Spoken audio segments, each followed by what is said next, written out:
Le conseil de sécurité à Tchangoto des ouvriers d'Abidjan ont décidé de prendre d'assaut le Golf Hotel. En ce moment, nous nous trouvons même sur la route du Golf Hotel, lieu que les rebelles, l'ONUCI et les éléments du RHDP ont pris comme siège aujourd'hui. Cet hôtel-là est assiégé, alors que la Côte d'Ivoire est encore dans une crise post-électorale. Nous nous trouvons ici avec des populations survoltées, des populations qui ont envie d'en découdre, des ouvriers, on les appelle les Atchans, réunis au sein du CESAC, Conseil de sécurité à Tchangoto. Les Atchans ont décidé de prendre la relève des militaires, des gendarmes, des policiers, pour aller en découdre avec Ouattara, avec Sorogium, avec tous les rebelles qui ont fait maintenant refuge au Golf Hotel. Suivez ici, on va les interroger afin que ceux-ci puissent réagir à notre micro pour crier un peu leur ras-le-bol, leur colère, leur envie d'en découdre, leur envie d'aller à la paix, mais la paix par les mains nues, la paix sans les armes, c'est ce qu'ils produisent ici, les Atchans. Moi, ce que je peux dire, à tous les coups, souvent fait les petites choses là. Mais s'ils sont vraiment garçons, ils n'ont qu'à laisser les armes. Nous sommes les ouvriers. S'ils sont garçons, ils n'ont qu'à laisser les armes. Ce qu'on peut faire, on peut faire. Mais c'est pas là, c'est pas libre. On ne vient pas à les mains, les armes, on vient les mains libres. Mais Dieu est grand aussi. Ok. Ici, les ouvriers 100% des pays des mers. Comme a su dit le général Bégoudé, on ne veut pas la guerre en Côte d'Ivoire.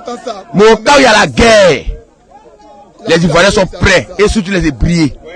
Nous n'avons pas deux pays, nous n'avons seulement qu'un seul pays, la Côte d'Ivoire. Si la Côte d'Ivoire est gâtée, nous ne savons pas où nous réfugier. Donc à ce qui concerne le Comog, ils n'ont qu'à arriver. Les Ivoiriens sont prêts pour eux. On les attend. Ils n'ont qu'à venir. Nous sommes prêts pour mourir pour le pays. Et non pour un candidat, mais pour le pays. Parce que la Côte d'Ivoire est un pays souverain. Et nous sommes prêts pour défendre notre pays jusqu'à la mort. Général Nivaki. Moi, j'avais quelque chose à dire. Et c'est disparu qu'ils ont ressorti ça dans notre pays. Ils envoient nous-mêmes nos propres frères entre Africains, nous se tuer, non. Et dites-leur que ils ont eux aussi les frères dans ce pays-là. Au nom de Dieu, je dis, en quoi elle est assise dans cette ville populaire, c'est-à-dire Abidjan. C'est-à-dire, elle est semblable à une veuve, grande nation souveraine parmi les États. Elle est réduite à servitude. Elle pleure durant la nuit. Elle joue sans couvercle de nuit. Tous ceux qui l'aimaient, nul ne la console.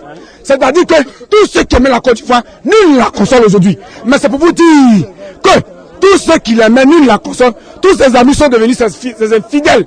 Nous sommes Ivoiriens. Moi, je suis couronné. Envie d'aller à la paix, mais c'est une paix qui va se faire sans les armes, de manière pacifique, avec les mains nues.